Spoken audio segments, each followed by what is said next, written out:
but ye will receive power when the Holy Spirit has come upon you, and you shall be my witnesses. So, that is the jurisdiction of that power. Ang Biblia wala nag-ingon nga tagaan kagahom sa Ginoo aron mahimo kang successful. Oh Lord of mercy. Wala nag-ingon ang Ginoo nga tagaan kagahom sa Ginoo aron mahimo kang pastor. Aron mahimo kang great missionary.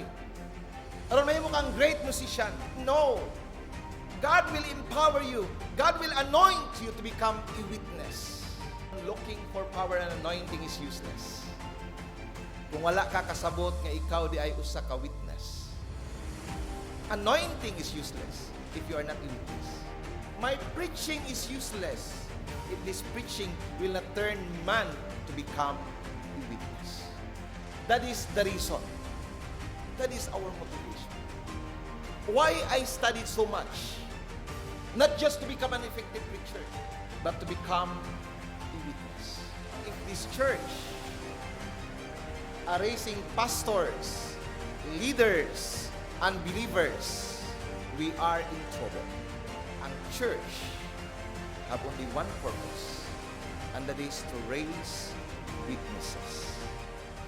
Not just leaders, not just deacons and elders, not just believers, but a witness. Today we'll be talking about a topic that is very important sa Ginoo. Missions, this is the heartbeat of the Lord. Mao gini ang pinitik sa kasing-kasing sa Ginoo. Kung imong ablihan ang kasing-kasing sa Dios, kung imong panitan ang kasing-kasing sa Ginoo, makita nimo is missions. In fact, ang Bible is a story about missions.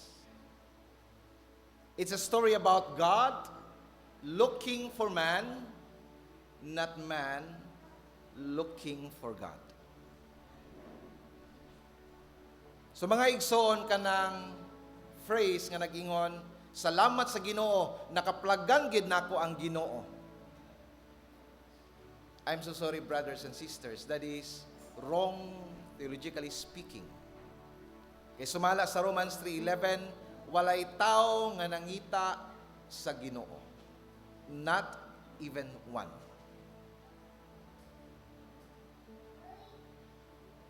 Ang tao, we are so good at running. Not running towards God, running away from God. May kay taana, maglikay-likay sa Ginoo, magtago sa presensya sa Ginoo. Walay ni isa ka taong nangita sa Ginoo. Apan salamat sa Ginoo nga nakaplagan ko sa Ginoo. Can you say amen? Dili ako ang nakakaplag sa Ginoo. Ako ang nakaplagan sa Ginoo. Praise the Lord that while I am running away from the Lord, He never stopped chasing me. Wala gid mo undang ang Ginoo paggukod sa ako hangtod iya kong nadakpan. Can you say amen? So mga igsoon, mission is the heartbeat of God. In fact, ang Ginoo ang pinakaunang missionary sa Bible. Mibiya siya sa langit, miani sa yuta, aron pangitaon ang taong nga nawala. Ningay mong katapad, nawala ka sa una. You're lost before. You don't know what you are doing. Wa ka kabaloon sa imong pangitaon, wa ka kabalo asa ka paingon, wa ka kabalo sa purpose sa kinabuhi. But praise the Lord that you had been found. Can you say amen? Nakaplagan ka sa Ginoo. That is mission. And because God is the first missionary, ang tanang mga anak sa Ginoo gi-commission sa Ginoo to become a missionary also. So to speak, kitang tanan mga missionaries. Can you say amen? Lingay mong katapat, although murag dili missionary naong, ina nga you are a missionary. Kabalo ko, magduda mo, mura magdili ko missionary, pastor. I know, you are not lying. Kabalo ko, magaduda mo, ikaw mismo, gaduda ka sa imong kaugalingon. But let me tell you this morning, you are a missionary. Okay, the word mission, it came from the Latin word missio. Nga iyang Greek nga translation is apostole.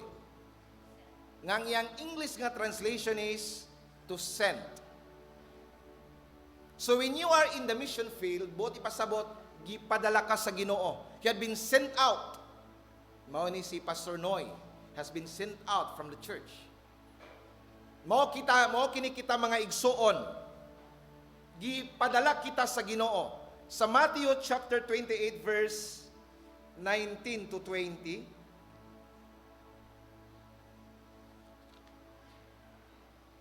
Let us open our Bible. Again, dili na ko mo gamit og para magdala mo sa inyong Bible. Matthew chapter 28 verse 19 to 20. The Bible says, "Go therefore and make disciples of all the nations." Everybody say disciples. Say it one more time, disciples. Say it the last time, disciples. So wala ta gisugo sa Ginoo to make converts. Wala ta sa Ginoo gitawag sa Ginoo to make believers. We have been commissioned by God, we have been sent out by God to make disciples. Dili lang mga magtutuo sa Ginoo, mga disipulo gyud sa Ginoo. Can you say amen? So muna ang atong emphasis.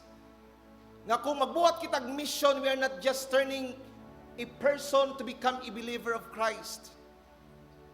Ang atong goal is mahimo siyang disipulo ni Kristo. Mo kanang doon na kita church planting program. Para doon na sudlanan ang atong ma-reach out din sa Ginoo. Can you say amen? Because the church is the right place for discipleship. It's the appropriate place, muna ang designated place nga gihatag sa Ginoo aron i-equip ang mga magtuto. Can you say amen? Muna ang atong goal igsoon dili lang ang pagwali sa pulong sa Ginoo. Ang atong goal is to make them disciples by bringing them into the local church. In Acts chapter 1 verse 8,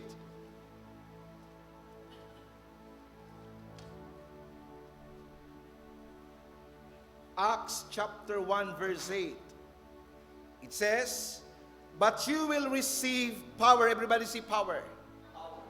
"But you will receive power when the Holy Spirit has come upon you, and you shall be my witnesses." Mga igsoon, ang usa ka disipulo diay is a witness. Ang usa ka missionary diay is a witness. This is Jesus Christ talking to His apostles. Nakigistorya siya sa iyahang mga apostoles before siya nikayab sa kalangitan. Ug miingon siya nga, "Pabilin kamo dinhi, ug ang balaang Espiritu Santo mukunsad sa inyo, ug siya maghatag kaninyo gahom aron kamo mahimo na akong witnesses." Mga igsoon, that is the jurisdiction of that power. Ang Biblia wala nag-ingon nga tagaan ka gahom sa Ginoo aron mahimo kang successful. Oh Lord have mercy. Wala nag-ingon ang Ginoo nga tagaan ka gahom sa Ginoo aron mahimo kang pastor. Aron mahimo kang great missionary. Aron mahimo kang great musician. No. God will empower you. God will anoint you to become a witness. Can you say amen? You are a witness. I am a witness. We are all witnesses. Mga igsoon, looking for power and anointing is useless. Kung wala ka kasabot nga ikaw di ay usa ka witness. Anointing is useless if you are not a witness. Blessing is useless if you are not a witness. Because everything in this life is connected only to one purpose, and that is you are a witness. Your job is useless if you are not a witness. Your business is useless if you are not a witness. Can you say amen? My preaching is useless if this preaching will not turn man to become a witness. So isa lang ang katuyuan sa Ginoo sa tao, it's to become His witness. Mga igsoon, even revival. Walay pulos ang revival kung kanang revival will not turn people to become witnesses. Yes, you will enjoy the outpouring of the Holy Spirit. You will enjoy healing. You will enjoy anointing. You will enjoy blessings. But sooner enough, it will die for nothing. Can you say amen? Di ngay mong katapat, giayo ka sa Ginoo. Aron mahimo kang witness. Sa pikas nga side, giluwas ka sa Ginoo. Aron mahimo kang witness. Hindi nga na po pikas nga side, gipatrabaho ka sa Ginoo. Aron mahimo kang witness. You are not just there earning money. Oh, Lord of mercy. You are a witness in the making. Kabalo mo ng mga terorista? When you look at them, they are a doctor. When you look at them, they are an engineers. But deep inside their hearts, kabalo sila nga, they are terrorists. They will be studying years for years. But they knew from sa ilang kasing-kasing nga, I am a terrorist. I am learning this much because I am a terrorist. Kung imo silang tanawon daw usa sila ka doktor. They are wearing a lab coat. Pero sa ilang kasing-kasing kabalo sila that I am not just a doctor. I am a terrorist. Mao na ang concept sa witness. Kabalo ka faith that you are not just a student. I will be in that school because I am a witness. I will be in that job place because I am a witness. Ngayon mo katapat, may pang terorista, kabalo nga terorista siya. Amen. Kabalo sila, and they are willing to die because of their belief. Can you say amen? They are willing to die because kabalo sila nga, I have to learn these things. Because one day, i-utilize ni, gamito ni, for being a terrorist. Muna, faith, gipadala ka sa Ginoo sa eskwelahan to learn something. Because you are a witness. Can you say amen? Mga igsoon, that is our motivation. That is the reason. That is our motivation. Why I studied so much? Not just to become an effective preacher, but to become a witness. That I can use this platform, this pulpit, aron pamatud-an sa inyo, aron i-convince mo nako that God is indeed a God of blessing. Aron pamatudan ako sa inyo that God is a God of healing. That God is a God of miracles. Can you say amen? Mga igsoon, if this church are raising pastors, leaders, and believers, we are in trouble. Ask me why. Because the bottom line, ang church have only one purpose, and that is to raise witnesses. Not just pastors, not just leaders, not just deacons and elders, not just believers, but a witness. Everybody say, I am a witness. See it the loudest, I am a witness. Padungga ang demonyo that you are a witness. I am a witness. We are all witnesses. Mga igsoon, please do not be confused unsay kalainan sa assignment ug ang purpose. Ayaw ka confuse sa imong assignment ug sa imong calling. Ayaw ka confuse sa imong calling ug sa imong purpose. Ang akong calling is pastor. Ang akong purpose is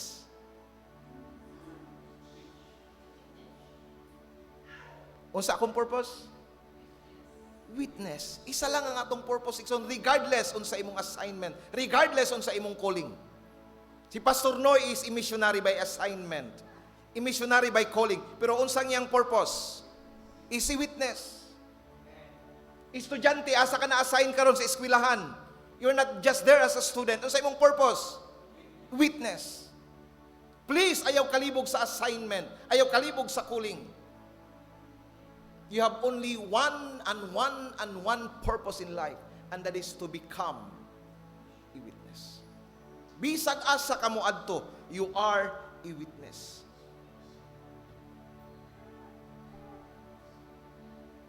Believers are called many names in the Bible. We are called a child of God. Gitawag kitag mga partakers sa panalangin sa Ginoo. Gitawag kita ang mga asin sa kalibutan. Gitawag kita ang kahayag sa kalibutan. But please make no mistake. Ayaw kalimot that you are a witness. And that is a supreme revelation.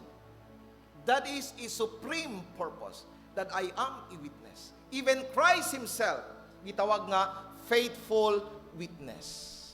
In Revelation chapter 1 verse 5. Paliw ko, basa daw faith na ba faith?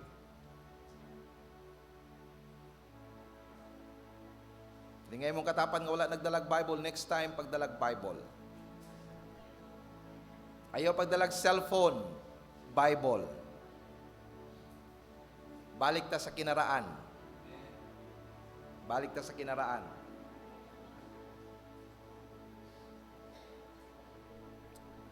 Brother Dong, ipalisiya siguro nato sa music team, walay tugtog kung walay Bible. Kay maulaw ta, mga frontliners na niya, wa tayo mga Bible. Right? Mga deacons o elders, dala-dala sa mong Bible. Ingay mong katapan nga deacons or elders. Dala na tag Bible next time. Okay. Revelation chapter 1 verse 5, kung sa pulong sa Ginoo, and from Jesus Christ, the faithful witness, even Christ. Nganong namatay siya sa cross? That is the purpose why He died on that cross. He was a faithful witness. Bisag si Kristo gitawag nga witness. Mga igsoon, that is a supreme purpose. In John chapter 1 verse 6. Balik ta sa atong slide, Faith. John chapter 1 verse 6. Ang pulong sa Ginoo nag-ingon, there came a man. Everybody say man. See it one more time, man. There came a man sent from God, whose name was John. Oh, I like this verse. This is the mystery about human beings. This is the mystery about man. Kanang katapad ni mo igsoon, he was not just born, he was sent. Oh, you don't hear me. Pero si Pastor Nori lang nakadungog. Kanang imong katapad, wala lang na tao sa kalibutan, gipadala na gikan sa Ginoo. Ingay imong katapat, gipadala ka sa Ginoo. Gigamit lang ang taguangkan sa iyang mama aron siya mataw sa kalibutan, pero sa mata sa Ginoo gipadala siya gikan sa kalangitan. You are not just born, you are sent. That is a massive revelation. Kung nakasabot ka na igsoon, then kung gipadala ko sa kalangitan, gipadala ko gikan sa Ginoo, then I must have mission in life. What is that mission? Gibuhat sa Ginoo ang tanan milky aron mo abot ka aning kalibutan. Giandam niya imong mama, giandam niya imong papa. Gipakataw ka, giatiman ka, gisaninaan ka, because there is a purpose. You are a witness in the making. Can you say amen? God is not finished with me yet. But God is in the process of making me a witness. Verse 7, He came as a witness. Oh, Lord of mercy. Ang tawag na to sa iya, John the Baptist. Nabi nagtawag siya nga John the Witness? Nabi nagtawag sa iya? But the Bible calls him, he is a witness. Muning problema sa tao. Von, you are not Von. In the eyes of God, you are a witness. Isa lang ang atong pangalan at tubangan sa Ginoo. We are all witnesses. Let me tell you mga igsoon, walay resources nga dili ihatag sa Ginoo sa imo if you decide to become a witness. Balikon ko, there is no blessings and favor nga i-withhold sa Ginoo sa tao if you make a decision to become a faithful witness of the Lord. God, I will help people, Lord God, to see you. I will help people, Lord God, to know you. That is the heartbeat of God. And I will put my trust and confidence nga if you have that heartbeat, walay panalangin nga i-withhold ang Ginoo sa imo. Amen? Mga igsoon, moadto kog Japan, disguising as a tourist. But deep inside my heart, I know that I am a witness. If there's an opportunity to speak, I will speak. Can you say amen? Because I know I am not a tourist. Mura kog terorista ba? Nagtakuban ko nga engineer, pero kaburo ko terorista ko. Bilinan ko nigbomba din ni before ko mulakaw. Can you say amen? The good thing is ang akong ibilin dito is good news, not bad news. Can you say amen? Oh, Lord of mercy. My son, I am sending you to Japan. In the eyes of man, you look like a tourist. But in my eyes, you are my witness. I cried before God. Lord, thank you for reminding me. Usay ma-overwhelm ta sa panalangin sa Ginoo. Makalimuta sa purpose sa panalangin sa Ginoo. Amen? Gitagaan tag sakyanan sa Ginoo, makalimutan sa purpose nganong gitagaan tag sakyanan sa Ginoo. Nganong gitagaan tag sakyanan sa Ginoo? To become an effective witness. Invite people to come to church. Amen. Gitagaan tag trabaho sa Ginoo aron mahimong effective witness. Para na kay kwarta. Para makapanglibre ka sa imong mga office mates. Para katong nag-birthday dito nga wala intay ikagasto, imong gastuhan sa iyang birthday intentional. And allow that person to know Christ. And allow that person to become a disciple of Christ by bringing that person in the church. Amen. Kung kinahanglan ka mag-taxi dadon mo sa church, go. Hallelujah. Amen. If you have to spend for that soul, spend money. Ang church sa city, nagpaduol na sa city. I know doon na may mga classmates. Be intentional by inviting them. Kabalo ko doon na may mga office mates nga wala pa sa tiilan sa Ginoo. Ayaw kalimot that you are a witness. Ang simbahan kapaduol na sa ila. It's our part to invite those people nga kabaluta wala pa sa tiilan sa Ginoo. Turn them not just to become a believer, but to become a disciple. If God willing, kung itugot sa Ginoo ko nga Lord, kung itugot nimo Ginoo nga maka-open og ministry sa Japan, I will accept the challenge. Dili ko moadto dito aron mag-expand ang Hope of Glory Church. No. Mag-put up ta og church dito aron mag-train na po og mga disipulo, aron mahimo silang mga witnesses para sa Ginoo. Can you say amen? It's never about church expansion. It's about obeying the commandment of the Lord to become witnesses. Sila, basig one day, masyak na lang ka. Hope of Glory maabot na sa Abu Dhabi. There is a plan. There is a plan. Wata ka balo, si Brother Jasper na ang magpastor dito sa Hope of Glory. One of our friends will be going to Abu Dhabi this coming December, spying the land sa Abu Dhabi. Oh, Lord of mercy. Murag wala ginakadungog ba?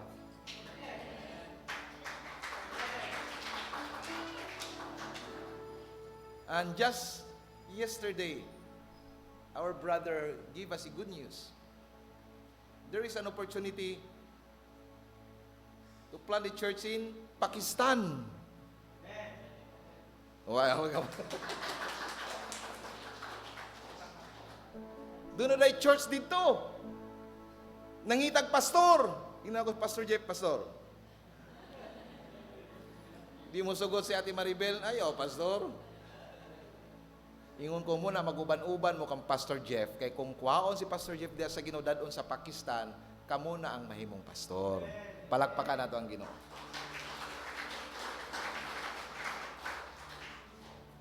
Mga igsoon, this is not about church expansion. This is about obeying God's commandment. Muna gingon ako sa inyo, walay panalangin nga i-withhold sa Ginoo sa tao if you make that decision to become a faithful witness.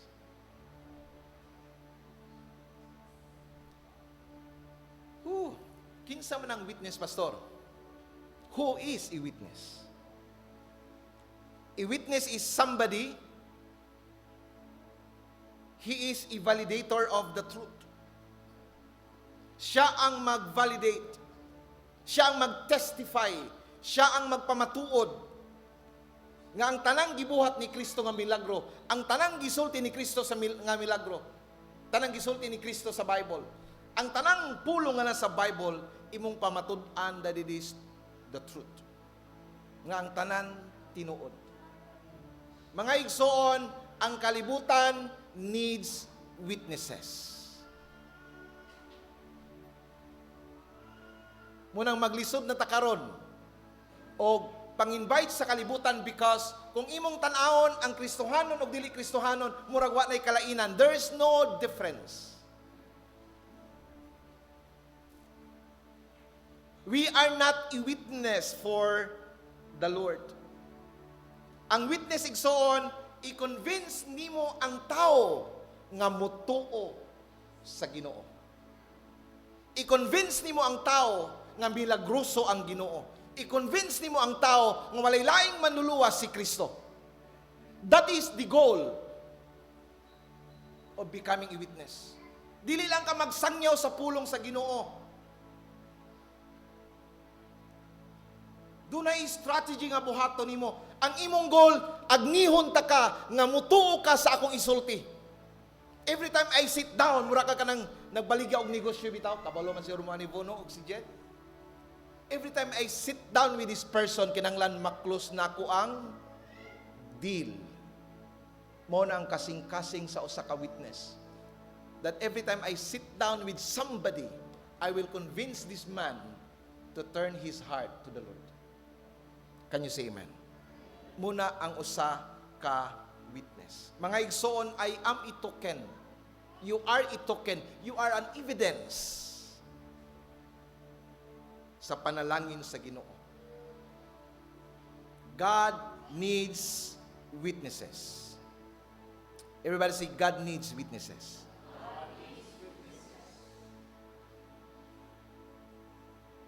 Kung muatubang ka kang Pharaoh, Pharaoh needs evidence. Kung muatubang ka sa kalibutan, the world needs evidence. Kung sa'yo mong ebidensya?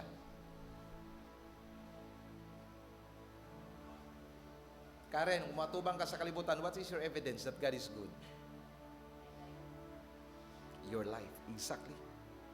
You are a token of God's favor. Na unsaon man mo pag-agni sa mga tao kung ang imong kinabuhi, wala naka-experience sa kamaayo sa Ginoo. Because those people outside, they need evidence. It's so hard to bring them inside the church if you don't have evidence. Unsa imong ebidensya nga ang Ginoo mag-aayo? Look at me. Gaginhawa pa man ko. Buhi pa man ko. Grasya sa Ginoo, I am an evidence of God's power. Ang Dios, my God is my provider. Unsa imong ebidensya? Kana ikaw mismo makaingon, I am the evidence. God is my provider. Unsa ang imong ebidensya? Mga igsoon, there is only one and one purpose sa meeting ni Moses og ni Pharaoh. Kapila nang balik-balik si Moses kang Pharaoh. Every time mo ato si Moses kang Pharaoh, there's only one purpose. That is to convince Pharaoh that he met the Lord. Sir, God told me, buhian daw nimo ang iyang mga katawhan. Ingon si Pharaoh, what is your evidence? God give me a staff. This staff, gikan ni sa Ginoo. So may ebidensya gikan na sa Ginoo. It turned into snake. Unsa ebidensya nga gikan na sa Ginoo? He used that staff to divide the Red Sea. 1 divided by 2. Kabalo mo sa isulti ni Moses, pagpikas siya sa dagat, 1 divided by 2.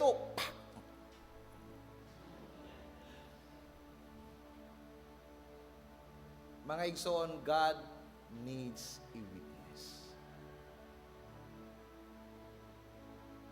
God needs your story. God needs your testimony for His glory. Balikon ako. God needs your story. God needs your testimony for His glory. Now let me tell you something. Unsa may imong istorya kung wa kay kasinatian? Unsa man ang imong isulti kung wa ka kaagi og pagka broken? Wa ka kaagi og balatian. Unsa may milagro nga imong i-share sa kalibutan? Amen. Mga igsoon, Joseph was in prison because he is a witness in the making. Jesus Christ was on the cross because He was a witness in the making. Usay makapangutana ta, Lord, ngano nahitabo mi ni sa ako ang kinabuhi? Because you are a witness in the making. Nagmatinud-anon man ko Ginoo, ikaw man ang una, pero nganong gwapa man ko, pero nga nung paghapoy na mayab sa ako. Because you are a witness in the making.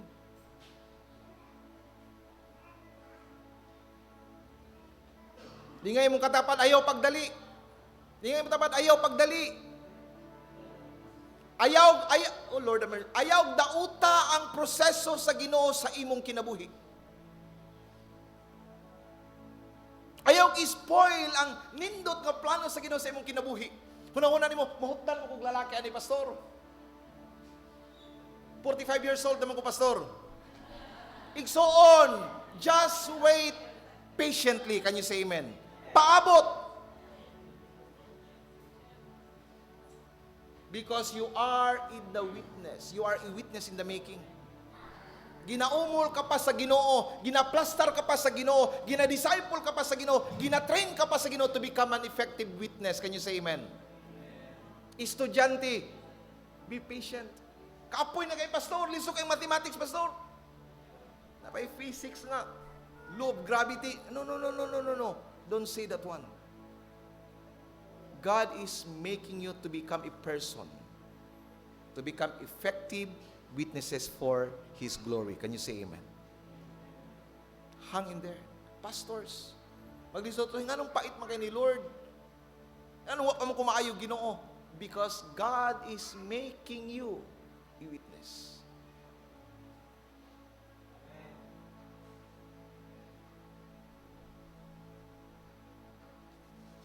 Sige niya sa Acts 1:8, you will become my witnesses both in Jerusalem and in all Judea and Samaria and even to the remotest part of the earth.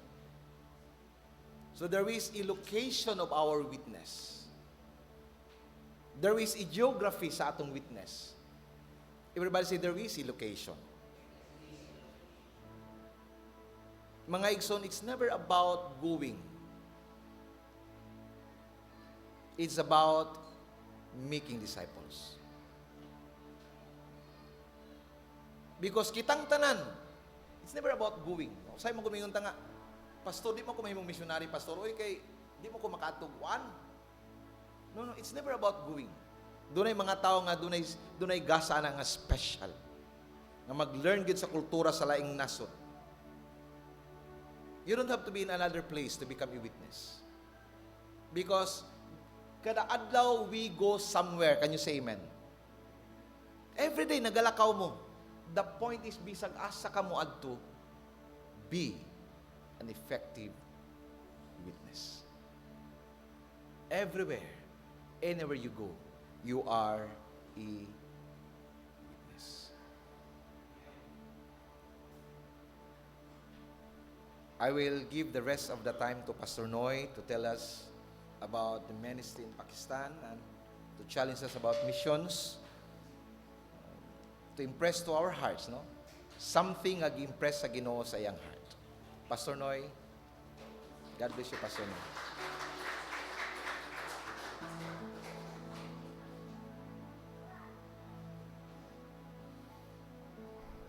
Mayong buntag usab sa tanan. Gikan pa bang ko sa butuan, medyo sakit pa akong hawak. So, muhangyo jud ko sa inyo. Kanang basig madugayan ta ba? Kaya usahay basta gikan ko sa layo madapit, nya moadto ko sa layo pud madapit. Muhangyo jud daan ko sa mga churches na medyo mo-extend gid kog istorya. Pwede ra ba? Or base inyong nilantawan sa ako, lechon manok na. Dili bitaw. So, Pastor, nagunahon na lang ko ba na kung kuan sa next na lang na Sunday na ako i-present ang ministry. Nga ko lang kanang gusto ra ko mo share pod sa karon lang ba. Sa nagapaminaw ko sa imo the Lord kanang kuan pod nag-impress pod sa akong heart. Kanang word nga testify or being a witness kung imong i-examine yun ang scriptures sa time pa ni Abel, ang blood ni Abel nag-witness na sa gibuhat ni Cain. Sa gipangutana sa Lord, Cain, ano man imo igsuon? Siya, ako ba'y tigbantay sa igsuon? Am I my brother's keeper? And that time, ang Ginoo ni gamit sa blood ni Abel to prove and to testify nga ang iyang gibuhat tinuod gyud. Because the blood of Abel cried before God. So kanang word nga testify until niabot sa New Testament, gigamit na sa Ginoo even sa iyang mga parables ang word nga pag-testify, ang word nga witness. And even the Lord Jesus, no, He taught His disciples to become a witness. And being a witness, you have to know the whole story na imong i-witness. You cannot be an effective witness if you don't know the whole story. Kaya ang witness, bisag prituhon na nimo, maogyod na iyang iistorya. Nakita gyud nimo na siya gyud to? Oo. Masaya sa nina. Mao ni color gyud. Anong oras? Maogyod ni. Because He knows the whole story of the event. You and I cannot be an effective witness if we don't know the whole story of the gospel. Two reasons. Ngano ang church daw nowadays, dili sila pareho sa unang church dito sa Book of Acts. Ang rason daw, karon nga 21st century nga church, nganong dili sila nagdaghan, it's not bad nga mudaghan ta in numbers. It's good. Pero two reasons nganong wala daw nag-expand, wala nagdaghan ang numbers nga mahatod sa Ginoo. Una, dili siya kahibalo sa gospel. Di sa kahibalo mag-witness unsa na ang gospel. And number two, dili pud siya kahibalo unsay content sa gospel. That's the problem. If you don't know the whole story of your story, you cannot be an effective witnesses. So kami, katong to kami sa Pakistan, dili po sa yun, kay you have to learn the language, you know the culture, you have to learn everything. Everything is new. Pagkaon, sanina, lingwahe, kultura, baho, tanan, bag-o. Mao di ay nga, ang una nako nga assignment sa church planting, mga aita, kanang mga kulot buhok ba? Sa Negros. Pastilan gyud maingon jud kag kung di lang yun kag in love sa Ginoo, muundang jud ka ba? 7 kilometers akong baktason, 3 ka sa pa akong tabukon. Kanang mga aita dito sa bukid akong adtuon. 1998. Edad ko ato 19 years old. Nagpastor na ko sa mga aita. 1 year and 8 months. Muuban sila sa akong tulog, na sa akong tiil. Maligo na sila sa usa ka semana kasara. Unya ilang sanina nga gisuot maura gihapon. Basta makayon jugag. Mao di ay pag-adto na ko sa Pakistan, mas kusog pag yun dito ang baho. Basta lagi makasugata. Ay, ako na lang inon, anha mo diya sa kanang eskwelahan sa mga Indian, sulay, good din nyo, good. Kaon mo dito sa samosa, kaon mo dito, kuhaan dito mo magkapi-kapi, di ba aircon man na? Sigurado yun. Paggawas na rin mo diha, sigurado hubog yun ka. So dito sa Pakistan, ipa-experience mo sa Ginoo, pero the more di ay pud ka magpaduol sa baho, no, kay ma-immune pud ka. Gwapa lagi o gwapo lagi, pero pag magsugata mo, makainjud ka nga, wow. Mo na nakaununa ko, na pag mubalik mi dito, di na ko mamutang og deodorant, para pa isog-isog ba? Pasanay-sanay, oo. Di na ako mamutang. Para, may po sila nga, lami diyan ng inyong fruit salad, no? Ato, biya nangka, biya ni ato, di ba? Nangka, bayabas. Pero sa ilalahi, gyud, murag yun. Musulod din musulod sa imong utok, musulod sa imong spine, yung murag, kabuhion jud kag yun. Pero unsa may bottom line, ana, no? Ang gugma sa Ginoo, no, we are compelled by God's love nga moadto didto bisag lisod. In fact, ang tinuod nga istorya gyud, nowadays ang Pakistan usag gid siya sa dapit na ginatrain nilang gagmay ng mga bata. Dito na kung ambot wala naman karon sa YouTube. Dito na ginatrain ng mga bata na gagmay pa sila, mo ihaw sila manok, mo ihaw sila kuan, gagmay pa. Ginatrain sila. Kay mao na ila ditong training ground.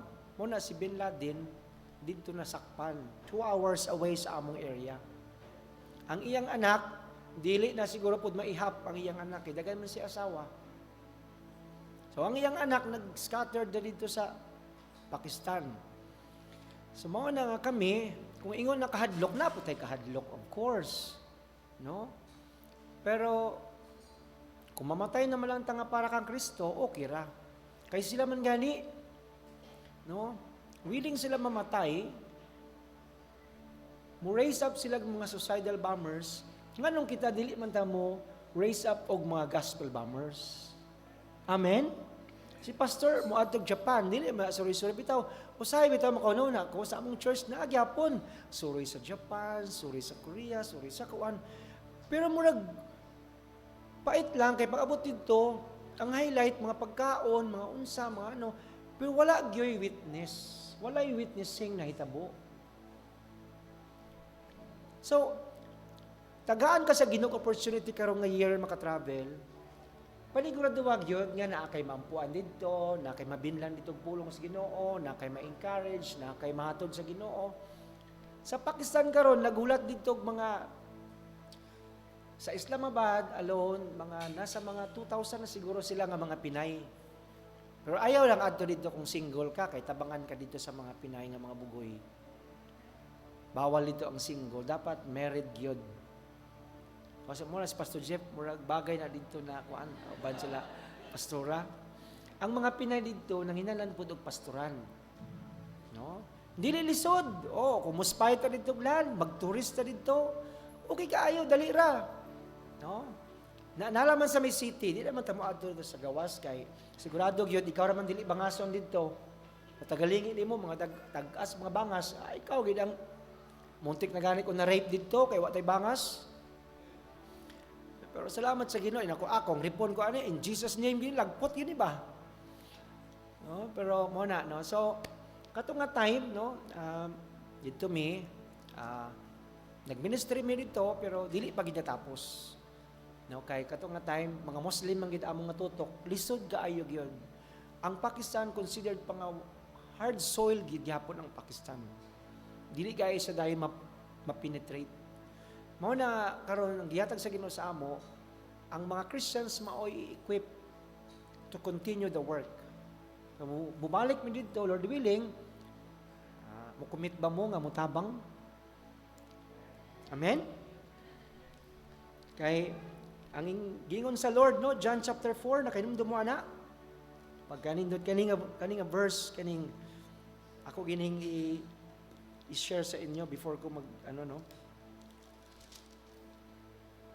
Ingon sa Lord, my food, said Jesus, is to do the will of Him who sent me and to finish His work.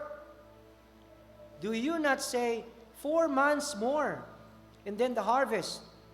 I tell you, open your eyes and look at the field. They are ripe for harvest.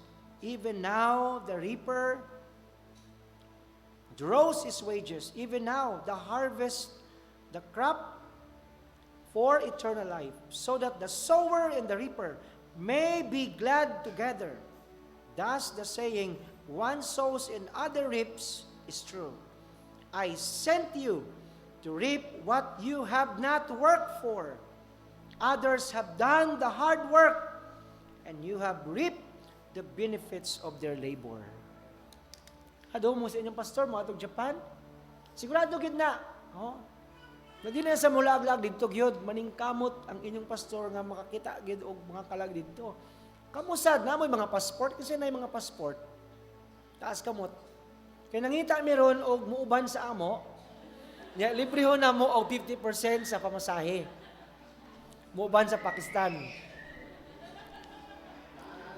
Oh, pastor ang Libya ron nangita og pastor pod. Nangita og teacher, nangita og doktor. Ang Iraq nangita po og teacher. Ang Afghanistan nangita po og teacher. Nga mututor. Ano mga teacher dire? Daghan mo ko nakita dire sa 2, 3, 4, 5, 6. 8 ka bok teacher dire ba? Sobra gani no. So, kani no, ano lang sa next na nako na Sunday i-share gyud ang details. Pero I'd like to end no sa i-share po ni Pastor Maynard na how can you be a good witness if you don't know the whole story of the gospel? You cannot be. Bisag naa ka diha nag-exist. But if you don't know your purpose, if you don't know your God-given assignment, dili ka gyapon mahimong epektibo. Kami until now, bisag sa my YouTube nag-learn mi og language, no? ako, daghan man ko'y kanang hilig. Mo na ginagamit po na ako para nga makakonek ko. Mudula ko og soccer, mudula ko og badminton, mudula ko og basketball, muluto, mo paint. Ang purpose na makakonek ko sa mga bata. Unya makastorya ko sa mga parents. So use your talent as a platform na mahimo kang panalangin sa imo community. Estudyante ka, I agree, you are a missionary. Don't wait nga makagraduate pa ka and then you will become a missionary. In your school, you are a missionary. Make your life as a testimony sa imong school, sa imong office, sa imong workplace, sa imong business area, sa kalibutan sa Ginoo, you are a witness. In dili aksidente nga gi-in place ka diha sa Ginoo. Gi-tuyo gyud sa Ginoo. Destiny gyud na sa Ginoo sa imo, nagibutang ka diha sa Ginoo. Like Jeremiah, napasasatian sa iyang ginikanan. But God said, dito pa ka sa womb sa imong mama, I already appointed you as a prophet to the nation. You and I, mga propeta ta sa Ginoo, mga misyonaryo ta sa Ginoo. And to end, I'd like to share what David Livingstone said. He is a missionary to Africa. When he said, God had only one son, and He made him a missionary. It was inspired sa John 3:16. Ikaw, produkto sa outreach, sa witnessing, sa mission, sa prayer, sa mga sacrifices sa mga tao nga nangandoy nga dili lang siya makadungog sa pulong sa Ginoo, kundi ikaw aron nga naglingkod diha. Ang gospel para sa tanan. Ang gospel kinahanglan mo abot sa Pakistan. Kinahanglan mo abot sa India, sa Middle East. I've been praying, bisag wala ako dito, pero nagampo ko. Because I believe, if you pray, God will do something. Kung muampo ka, Lord, I pray for this nation, salvation na, silyuhan na sa Ginoo. If dili man ikaw karon na makaadto dito, God will send somebody. Like what Jesus said in John chapter 4, na dili ikaw ang nahago, pero nag-harvest ka sa ilang gihaguan. Amen? Gusto sa Ginoo na muuli ta dito sa iyang presence na naatay ikadani, ika-offer sa iya. And that's what God desires to all of us. Amen? So are you excited sa pagbalik sa Ginoo? No? Pero doon ko nga mag-tourist, no? Nag-interview nga Pakistani, o to sa US. What is your purpose? To visit USA. I'm a terrorist. Huh? What? I'm a terrorist. What do you mean? I want to visit your country. I just want to see your place, the people. So you mean you're a tourist? Yes, I'm a terrorist. So, wala sila kasinabot. Ang iyan po sabot, tourist siya, pero terrorist naman siya. I'm a terrorist. You're a tourist. Yes, I'm a terrorist. So yan, lagyan po, Pastor, no? Kabalo ka nga na kay purpose dito. Amen? O, dili lang suroy-suroy, pangabig po ito kalag. No? Intentional. Be intentional sa imong mga opportunities na gihatag sa Ginoo. Ayaw gid na huna na ikaw ra ang luwason sa Ginoo. Amen. So kami mobalik mi ang among hope na bahala tagaan mo sa Ginoo few. Matrain sila and someday they will become a witnesses sa ilang nation because we believe the last frontiers are the locals na maoy makapenetrate yun sa uban pa nga mga lugar. Amen? Just like us, di ba? So wala lang mga Amerikano, kita namin nagpadayon. No? Nag-receive naman ta sa una, na-train naman ta. And now, we are trained to do the ministry. Amen? Thank you and God bless us all.